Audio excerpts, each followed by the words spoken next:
दो डीके भी लगा लेना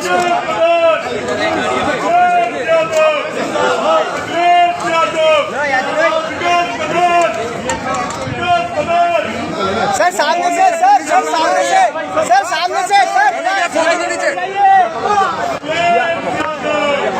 सामने से हटिए सर, प्लीज सर, सामने से हटिए।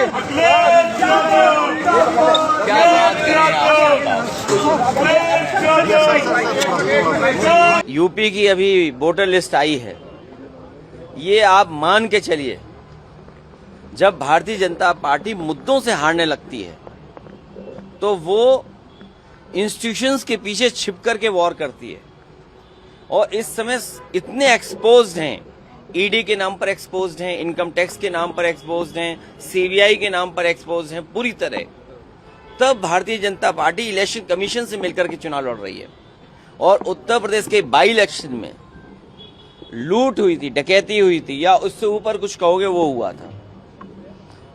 और अभी जो हो रहा है, मैंने एक एग्जाम्पल दिया वहां कि नंदलाल निषाद, उसका फर्जी दस्तखत करा करके समाजवादी पार्टी के वोट कटवाए। जो व्यक्ति साइन नहीं कर सकता, उसके फर्जी साइन बीजेपी के लोगों ने किए, लेकिन इलेक्शन कमीशन किसी पे कार्रवाई नहीं कर रहा। जब कार्रवाई नहीं कर रहा तो आप समझ लो सरकार के साथ है वो लोग। 27 कैसे लड़ेंगे? 27 जैसे अभी हराया, फिर हराएंगे उन्हें। अभी भी उनको जो समाजवादियों ने हराया, अभी भी आकलन नहीं कर पा रहे हैं, अभी भी नहीं समझ पा रहे हैं। तभी पीडीए की वो डेफिनेशन अलग अलग निकालते हैं। मैंने पहले भी कहा कि जहां बीजेपी है वहां पीड़ा है, और जहां पीड़ा है वहां पीडीए है। और पीडीए सामाजिक न्याय का राज लाने के लिए काम करता रहेगा। बंगाल का मैं आपको अभी से रिजल्ट बता दूं। अभी जो बम्पर वोट पड़े हैं, जो अभी आसाम में और जगह वोट पड़े हैं, वहां पर बीजेपी बुरी तरीके से हार रही है। और बंगाल में आदरणीय ममता बनर्जी ऐतिहासिक जीत हासिल करने जा रही हैं। बीजेपी की लड़ाई केवल इतनी है कि वो सम्मानजनक हार लें, बस वो सम्मानजनक हार चाहते हैं बीजेपी के लोग। कमीशन 45 दिन में लागू कर देंगे, इस तरह की बात। अच्छा, हालांकि यहाँ बुलवाओगे, यहीं बोल दूं, भाजपा से ज्यादा झूठ अच्छा कोई नहीं बोल सकता।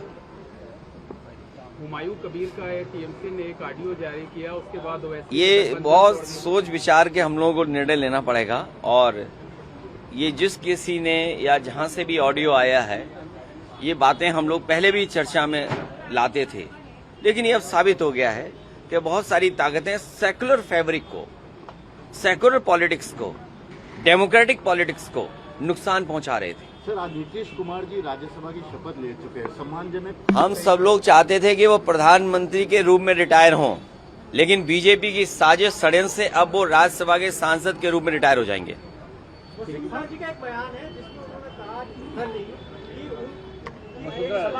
किनका? हाँ,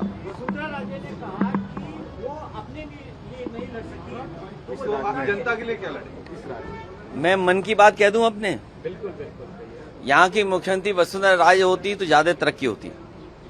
पर्ची वाले मुख्यमंत्री किसी का भला नहीं कर सकते। सर, आपने योगी जी और रवि किशन जी की जुगलबंदी पे भी कुछ बोला था।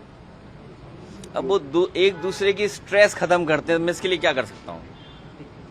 बहुत धन्यवाद।